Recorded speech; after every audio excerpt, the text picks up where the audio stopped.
اللهم صل على محمد وعلى آل محمد كما صليت على إبراهيم وعلى آل إبراهيم إنك حميد مجيد يا رب صل وسلم دائما أبدا على حبيبك خير الخلق كلهم.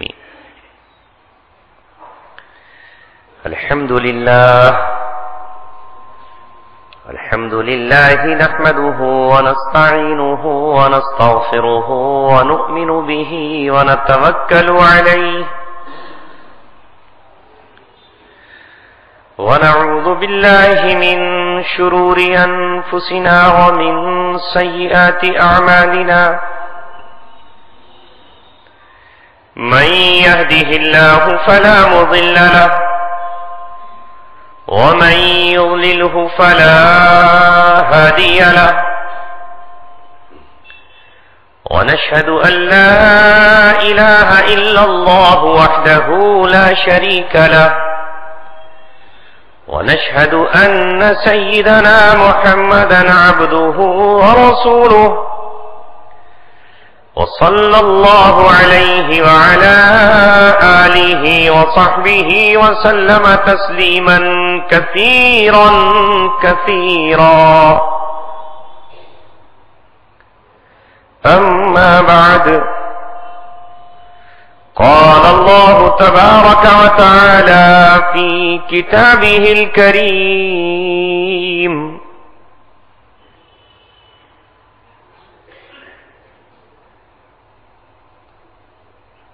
إنا نحن نزلنا الذكر وإنا له لحافظون. وقال رسول الله صلى الله عليه وسلم: إن الله يرفع بهذا الكتاب أقواما ويضع به آخرين. صدق الله العلي العظيم وصدق رسوله النبي الكريم.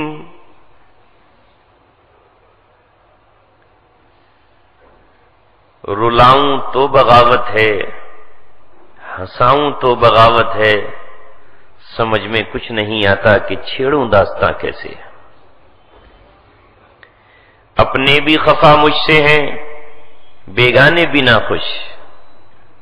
اپنے بھی خفا مجھ سے ہیں، بیگانے بھی ناخوش. میں زہر ہلاہل کو کبھی کہہ نہ سکا قند. موتی سمجھ کے شان کریمی نے چن لیے قطرے جو تھے میری عرق انفیال کے. دوستو اور عزیزو، اللہ تبارک و تعالی جب کسی پر فضل فرماتا ہے اور کسی پر احسان کرتا ہے تو اسے راہ ہدایت نصیب فرماتا ہے، اسے دین اسلام کی توفیق مرحمت فرماتا ہے. چند نوجوانوں کی محنت، اس پر علماء کی سرپرستی اور ان کی حمایت سے آج یہ خوبصورت انجمن، بہترین محفل جو صرف و صرف قرآن و سنت، صحابہ کی تاریخ اور اپنے بزرگان دین کے تذکرے کے لیے قائم کی گئی ہے. آپ کی آمد کا بھی یہی مقصد ہے، ہمارے یہاں پہنچنے کا بھی یہی مقصد ہے کہ اللہ تبارک و تعالی نے اپنے فضل اور کرم سے جس اسلام کی دولت سے ہمیں مالا مال کیا ہے، ہم سمجھ سکیں کہ اسلام کیا ہے. ایک حدیث نبی پاک صلی اللہ علیہ وسلم نے بیان فرمائی ہے: ان اللہ یبعث علی کل رأس مئۃ من یجدد لها دینہ، کہ ہر 100 سال کے بعد اللہ تعالیٰ ایک ایسی ہستی کو، کسی بزرگ شخصیت کو بھیجتا ہے جو اس دین کی تجدید کرتا ہے. معلوم یہ ہوا کہ ایک صدی میں زمین پر انقلاب آتا ہے. 100 سال کے بعد تبدیلیاں آتی ہیں اور ان 100 سالوں میں جو کچرا، جو گرد و غبار، جو زنگ، جو غلط تعویلات، جو بری رسومات شریعت یا اسلام بن کر دین اسلام میں داخل ہو جاتی ہیں، انہیں دور کرنے کے لیے، انہیں چھانٹنے کے لیے، اوریجنل اسلام پیش کرنے کے لیے اللہ تبارک و تعالی ہر صدی کے شروع میں یا ہر صدی کے آخر میں کسی مجدد کو بھیجتا ہے۔ کبھی وہ مجدد اکیلا ہوتا ہے اور کبھی وہ مجدد پوری جماعت ہوتی ہے۔ جس طرح کپڑوں پر گرد و غبار لگنا ضروری ہے، جس طرح جسم کا میلا کچیلا ہو جانا ضروری ہے، اسی طرح دین اسلام میں بھی دوسروں کی صحبت سے، دوسرے دینوں کی کشمکش اور کوشش سے، ان کی سازشوں اور ان کے مکر و فریب سے یہ حالات پیدا ہو جاتے ہیں کہ دین کی اوریجنل اصل تصویر لوگوں کے ذہنوں سے محو ہو جاتی ہے۔ پھر پچھلی صدیوں میں محمد رسول اللہ کی بعثت سے پہلے تو اس کام کو انجام دینے کے لیے نبی اور رسول تشریف لایا کرتے تھے۔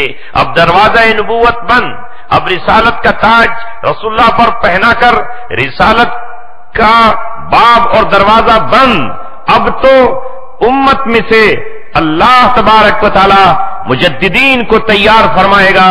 مجدد آتے رہیں گے، اہل علم آتے رہیں گے، گرد و غبار کو چھانٹتے رہیں گے، اور اسلام کا روشن چہرہ، اسلام کی اصل تعلیمات امت مسلمہ کے سامنے پیش کرتے رہیں گے۔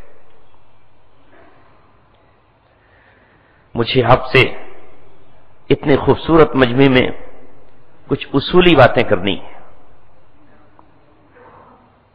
جنہیں آپ حضرات سمجھنے کی کوشش کریں، ذہن کو خالی رکھ کر، اپنے فرقے اپنی جماعت سے اوپر اٹھ کر، اپنے گروہ اور اپنے خاندان سے بلند ہو کر ان باتوں کو سمجھنے کی کوشش کریں۔ ہوتا کیا ہے زمین پر؟ کیونکہ ابلیس یہ کوشش کرتا ہے کہ کسی نہ کسی طرح سے وہ اللہ تبارک و تعالیٰ کی لائی ہوئی شریعت مطہرہ، شریعت بیضا، ملت حنیفیہ میں کچھ نہ کچھ انٹرفیئر کر دے، مداخلت کر دے۔ جب اللہ تبارک و تعالیٰ کا میسج ہی بدل جائے، جب اللہ تبارک و تعالیٰ کا پیغام ہی بدل جائے، جب اللہ تبارک و تعالیٰ کا بھیجا ہوا حکم ہی تبدیل کر دیا جائے، تو پھر اللہ کی رضا تو حاصل نہیں ہو سکتی۔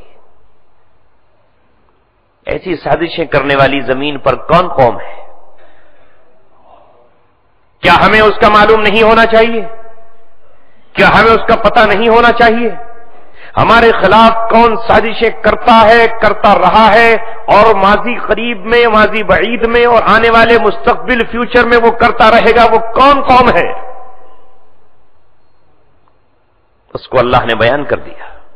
یہ قرآن جو 540 رکوع میں آپ کے ہاتھ میں موجود ہے، یہ قرآن جس کے 30 پارے آپ کے گھر میں رکھے ہوئے ہیں، یہ قرآن جو آپ کے بچوں کے سینوں میں اور آپ کے علماء کے دماغوں میں بیٹھا ہوا ہے، سب کچھ اللہ تبارک و تعالیٰ نے اس میں بیان کر دیا ہے، لیکن ہائے کاش ہم اسے پڑھ کر تو دیکھیں۔ وہ سازشیں کرنے والی قوم جو اعلیٰ سازشی دماغ رکھتی ہے وہ یہودی ہے۔ انگلش میں ان کو جیوز کہا جاتا ہے۔ ان کا اس وقت ایک ملک ہے جس کو اسرائیل کہا جاتا ہے۔ ویسے تو وہ دنیا کے مختلف خطوں میں ہے۔ یہ وہ قوم ہے جو اپنے آپ کو یعقوب علیہ السلام کے بیٹے یہودا کی اولاد کہتے ہیں، اور اپنے آپ کو بنی اسرائیل کہتے ہیں۔ یہی وہ قوم ہے جس نے دین کی شکل تبدیل کر کے، دین اسلام کا نام ختم کر کے، اپنے آپ کو مسلمان کہنا پسند نہیں فرمایا، نہیں کیا، اپنے آپ کو مسلمان کہنے کو آر سمجھا، بلکہ اپنے آپ کو انہوں نے یہودی کہا۔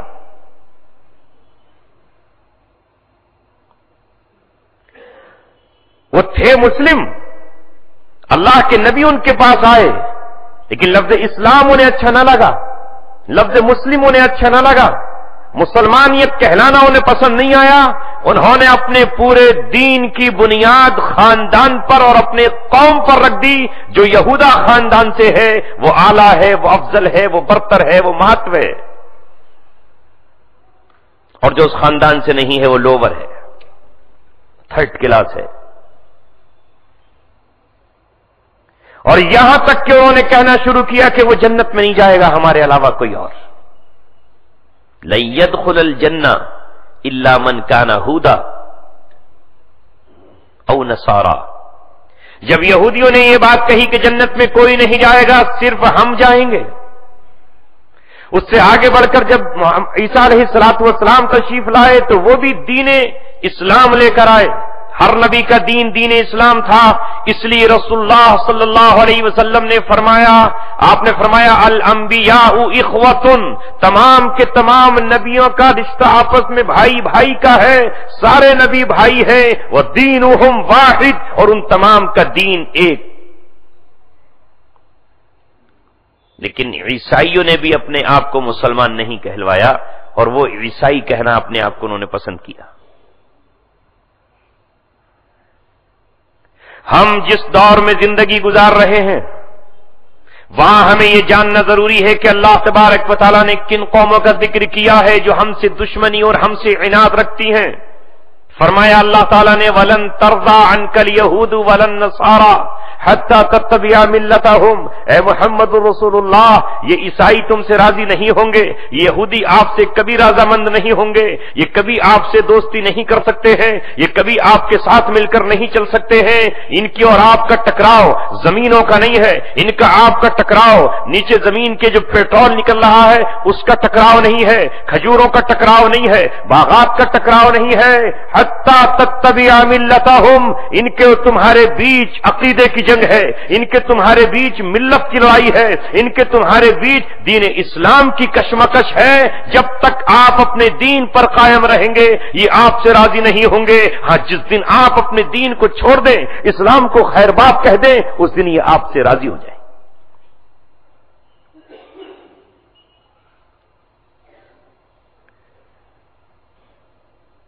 میرے عزیزوں اور ساتھیوں اور دوستوں، میں ایک اشارہ تاریخ کا آپ کو دوں کہ کس طرح دین عیسائی کو، یعنی دین اسلام کو، یہودیوں نے تبدیل کیا.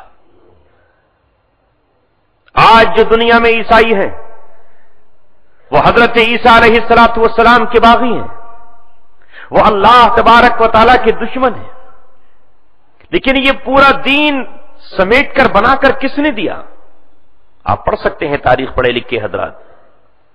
عیسیٰ علیہ السلام کے آسمان پر اٹھائے جانے کے 70 سال تک یہ تصور نہیں تھا کہ دنیا میں کوئی یہ سمجھے کہ عیسیٰ علیہ السلام اللہ کے بیٹے. انہیں اللہ تبارک و تعالیٰ کا نبی، اللہ تبارک و تعالیٰ کا بندہ ہی قرار دیا گیا. چونکہ عیسیٰ علیہ السلام کا ٹکراؤ ان کی اپنی قوم سے ہوا، یہودیوں سے، بنی اسرائیل سے ہوا. کیونکہ وہ بنی اسرائیل اللہ تبارک و تعالیٰ کی پہلی کتابوں کو بدل چکے تھے.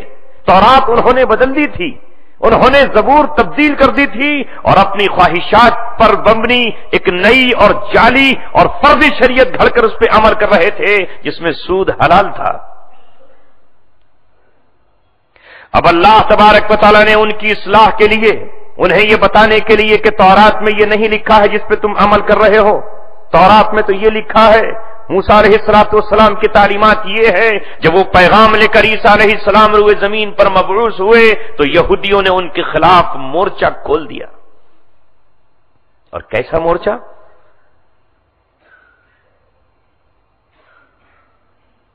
کہ ان کے قتل کا فتویٰ جاری کر دیا، قتل کا فتویٰ جاری کیا. یہودیوں کے ربیوں نے، یہودیوں کے قاضیوں نے، یہودیوں کی اپنی عدالت نے. حکومت رومیوں کی تھی جو مشرک تھے، ان کی حکومت میں ان کی اپنی عدالتیں تھیں، اپنے دارالقضا تھے. اس دارالقضا سے انہوں نے یہ فیصلہ دیا کہ عیسیٰ علیہ السلام ایک ایسا شخص ہے جو واجب القتل ہے، یہ اپنا گروہ اور جماعت بنا کر تمہاری حکومت کا تختہ الٹنا چاہتا ہے، یہ تمہارے نظام کو تلپٹ کر دینا چاہتا ہے، یہ تمہاری جگہ اپنا راج اور اپنی حکومت قائم کرنا چاہتا ہے۔ اگر اس کو آج نہیں روکا اور اس کے اور زیادہ فالوورز بڑھ گئے، اس کے اور زیادہ رضاکار بڑھ گئے تو رومیوں تمہاری حکومت کا تختہ الٹ کر یہ شخص خود بادشاہ بن جائے۔ یعنی رومی حکومت کو بھی ہموار کر لیا۔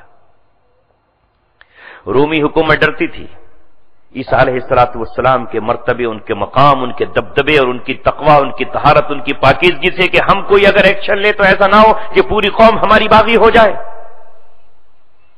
پہلے ان یہودیوں نے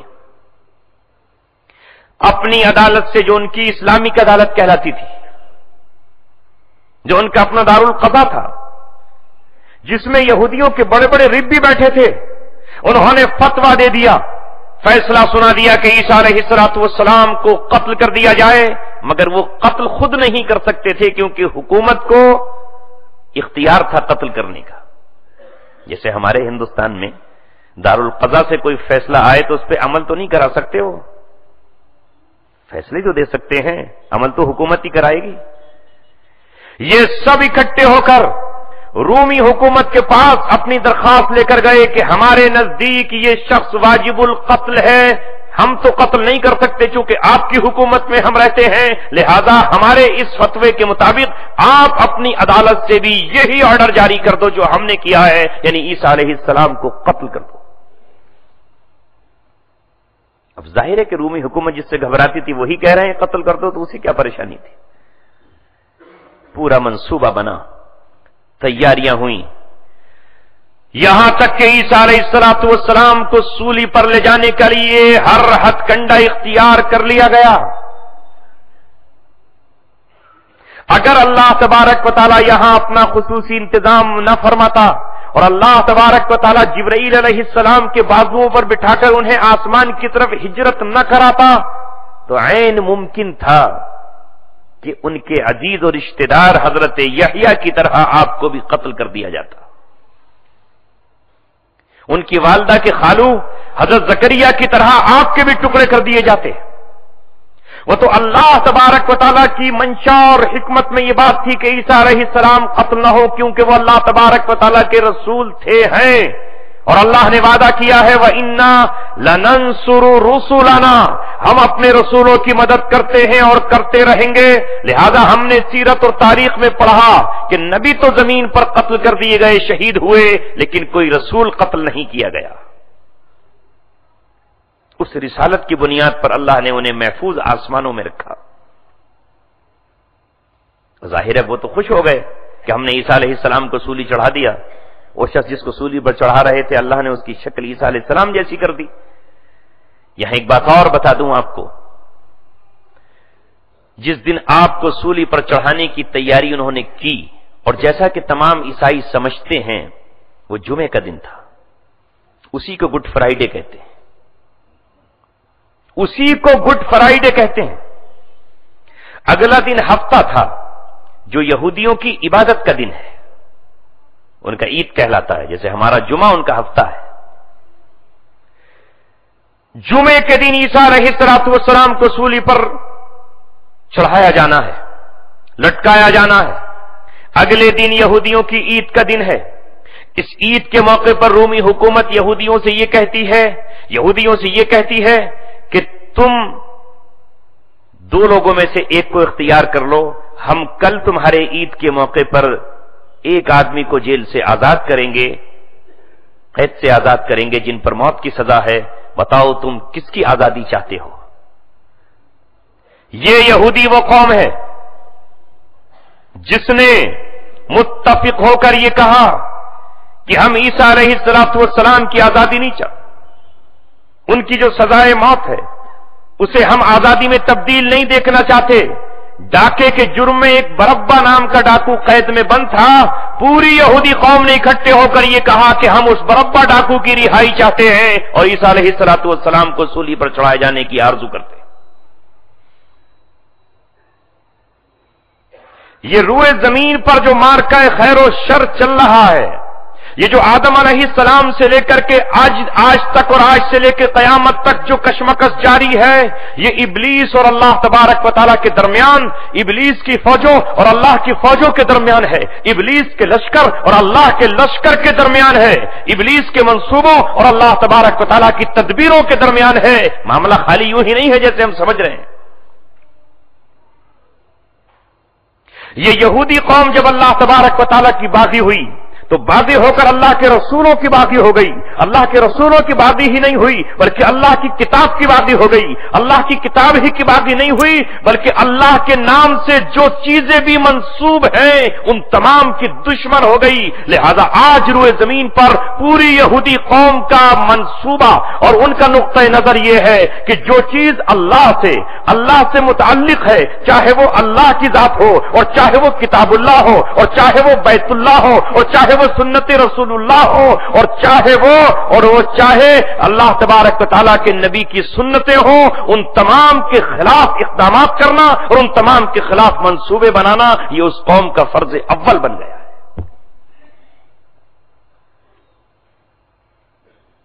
یہاں تک کہ جبرائیل علیہ السلام کی بھی دشمن۔ اپنے بچوں سے کہا انہوں نے کہ ہم قرآن تو پڑھ لیتے لیکن یہ جبریل لے کر آیا ہے، اور جبرائیل ہماری قوم کا دشمن ہے۔ وہ عذاب لے کر آیا قوم لوط پر، وہ عذاب لے کر آیا قوم سمود پر، وہ عذاب لے کر آیا ان مچھلی پکڑنے والوں پر۔ لہذا ہم نہیں مانیں گے قرآن کو اس لیے کہ جبرائیل لے کر آیا ہے تو اللہ سے دشمنی، اللہ کے ملائکہ سے دشمنی، اللہ کے رسولوں سے دشمنی، رسول کے ماننے والوں سے دشمنی، اللہ کی کتاب سے دشمنی۔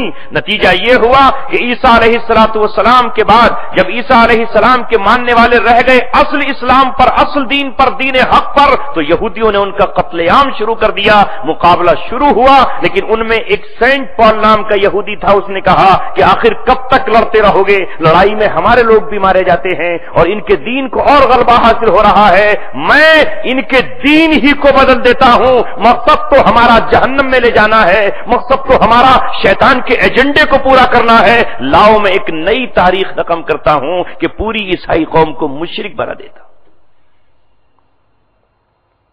وہ اپنے اس گھوڑے پر سوار ہو کر گیا جس گھوڑے پہ بیٹھ کے وہ عیسائیوں سے اس وقت کے مسلمانوں سے جنگ کرتا تھا، اور اس نے ایک ڈرامہ کھیلا اور کہا کہ مجھے عیسیٰ علیہ السلام کی بشارت ہوئی ہے، انہوں نے کہا ہے کہ تو عیسائی ہو جا، تیرے گناہوں کا کفارہ ہو جائے گا، تیری توبہ قبول ہو جائے گی۔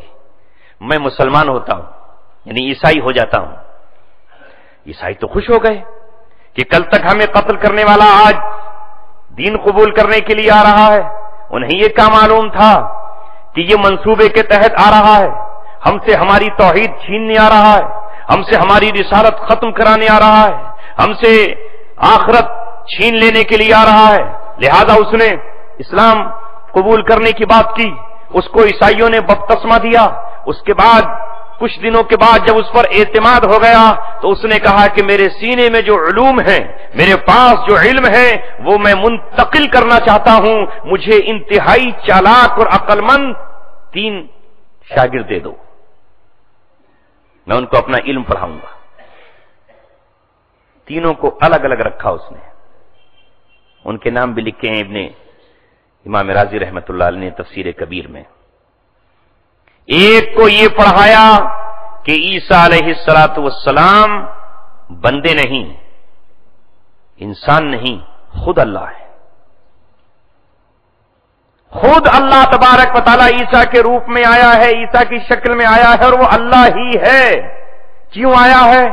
اس لیے کہ اللہ تبارک و تعالیٰ رحمت للعالمین ہے، وہ کسی کو سزا نہیں دینا چاہتا، اس کی رحمت یہ چاہتی ہے کہ میں سزا نہ دوں، لیکن جو گناہگار تھے انہیں سزا دینی بھی ضروری تھی، تو اللہ نے خود عیسیٰ کی شکل اختیار کی اور اپنے ہی ارادے سے سولی پہ چڑھ گیا تاکہ پوری انسانیت کی طرف سے جو گناہ ہو اس کا کفارہ سولی پہ چڑھ کے اللہ ہی ادا کر دے۔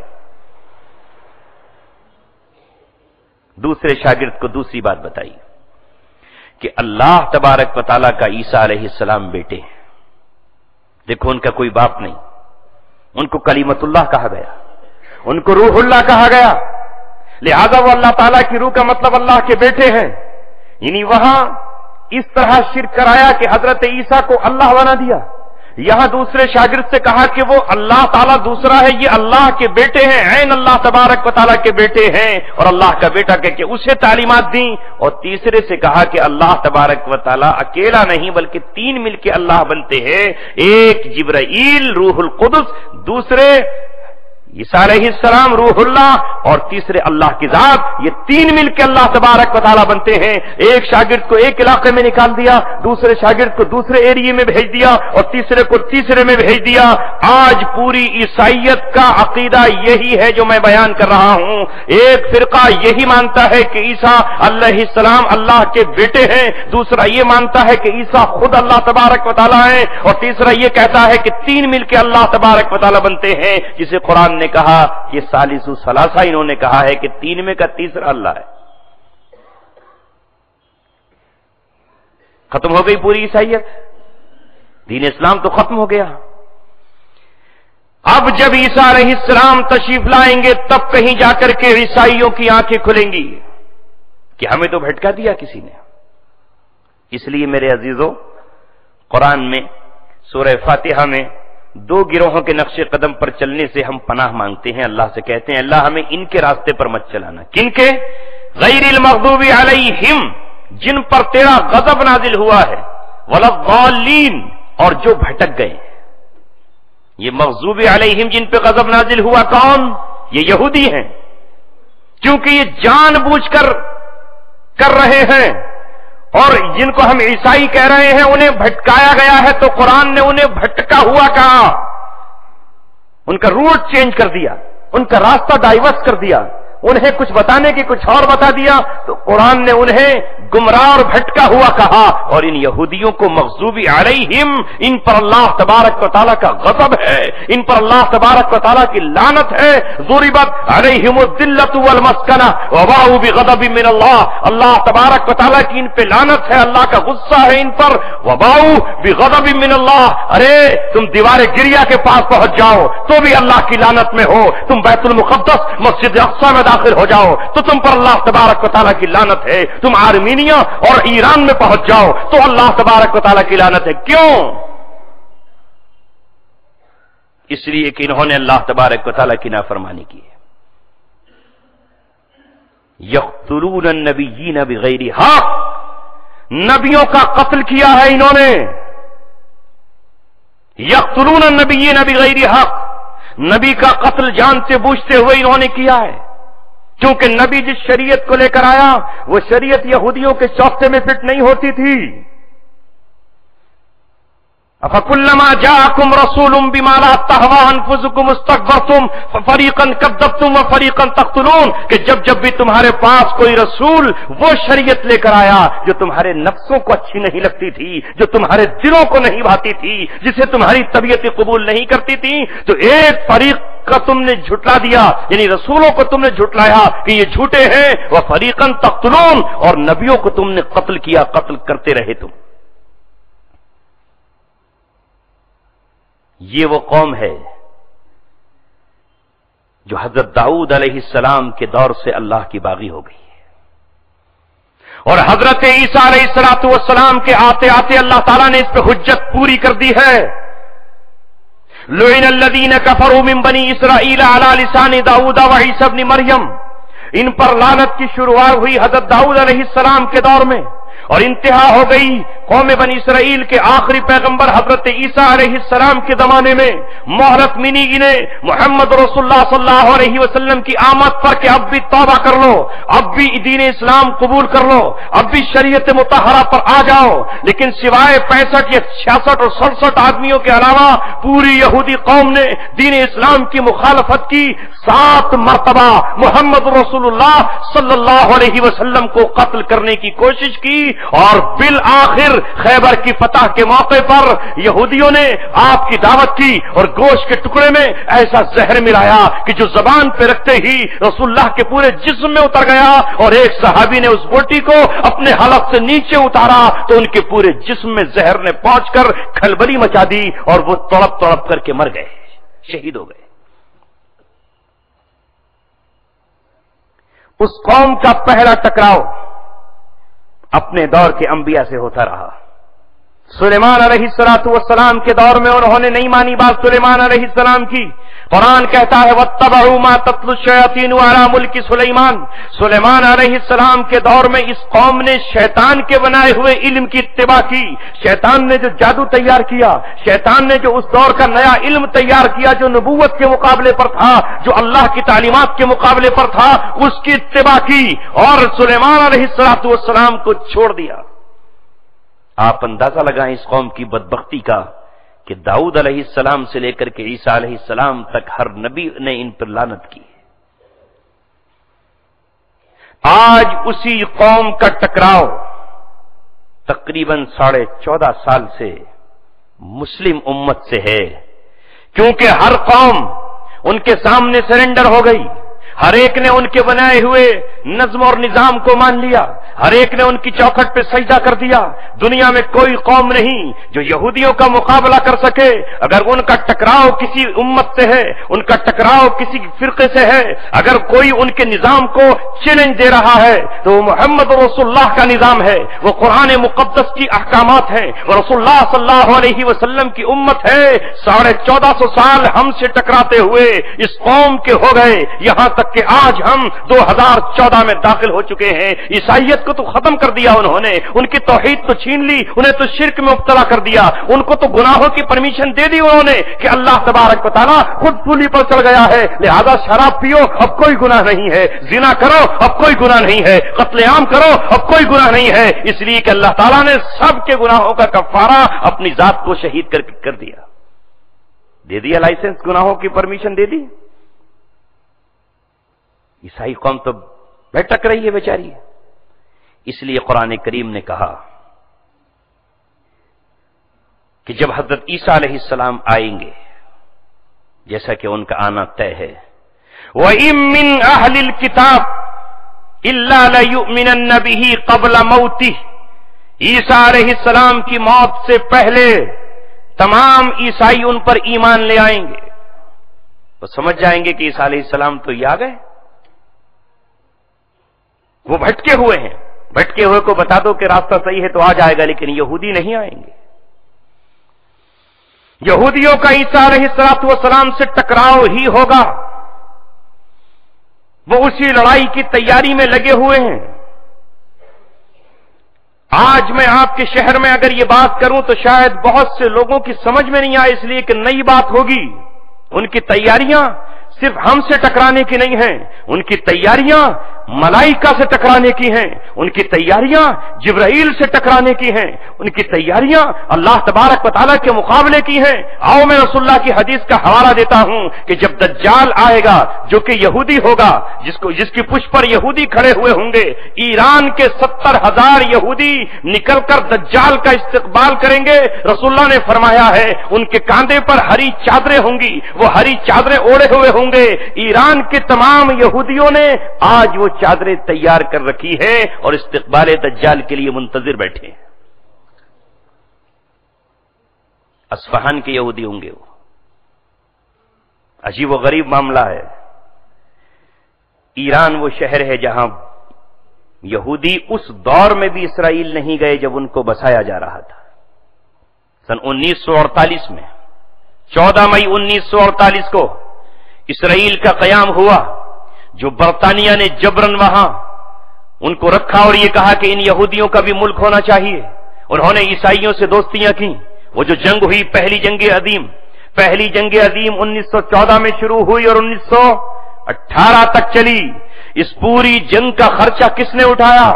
یہ جنگ اس میں نشانہ کون تھا؟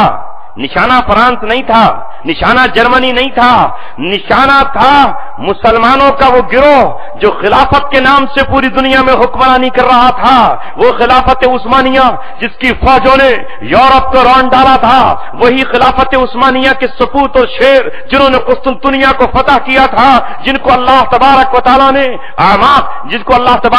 نے اس شام کے شہر دامشق میں جب فتح نصیب فرمائی تھی تو بیت المقدس بھی ان کے ہاتھوں میں دے دیا تھا، جنہوں نے خانہ کعبہ کی وہ تعمیر بھی کی تھی جو پچھلے سال سعودی حکومت نے توڑی ہے۔